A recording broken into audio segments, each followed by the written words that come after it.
Renungan Kefas, memberitakan Injil karena maksud yang murni. Filipi pasal 1 ayat 15-16 berkata, ada orang yang memberitakan Kristus karena dengki dan perselisihan, tetapi ada pula yang memberitakannya dengan maksud baik. Mereka ini memberitakan Kristus karena kasih, sebab mereka tahu bahwa aku ada di sini untuk membela Injil. Dalam pasal 1 ayat 15, Paulus berkata bahwa ada juga orang yang memberitakan Kristus karena maksud baik. Mereka ini adalah orang-orang yang mempunyai persekutuan dengan Paulus dan berpartisipasi dengannya dalam memberitakan Injil.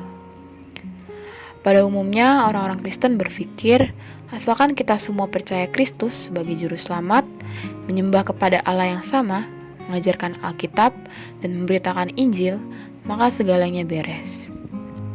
Sobat Kefas, walau semua orang Kristen percaya kepada Tuhan Yesus yang sama, menyembah Allah yang sama, mengajarkan Alkitab yang sama, dan memberitakan Injil, tetapi mereka mungkin mempunyai cara-cara yang berbeda dalam memberitakan Kristus. Dari perkataan Paulus dalam pasal 1 ayat 15-17, jelas sekali bahkan pada abad pertama saja sudah ada berbagai cara pemberitaan Kristus.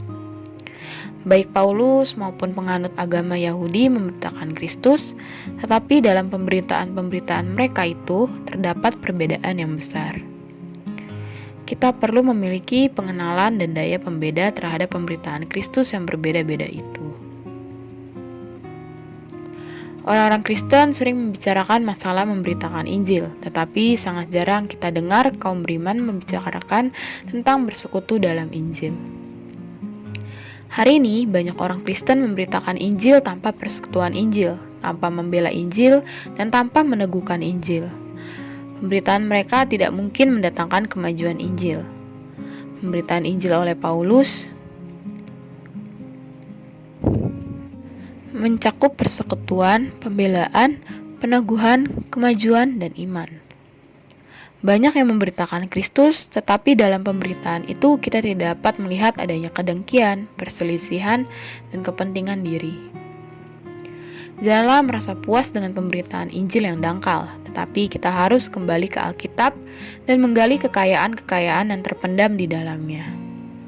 Kita bersyukur kepada Tuhan dalam rahmat-Nya, kita di dalam pemulihan sedang menikmati kekayaan-kekayaan tersebut. Terang hari ini, pemberitaan Injil oleh Paulus mencakup persekutuan, pembelaan, peneguhan, kemajuan, dan iman. Tetapi penganut agama Yahudi memberitakan Injil dengan kedengkian, tidak dengan membela Injil, melainkan dengan perselisihan. Poin doa, berdoa agar Tuhan kiranya memberikan kesempatan kepada kita untuk bagikan berita Injil dan persekutuan Injil, pembelaan Injil, dan peneguhan Injil kepada teman, sahabat, tetangga, dan orang tua kita.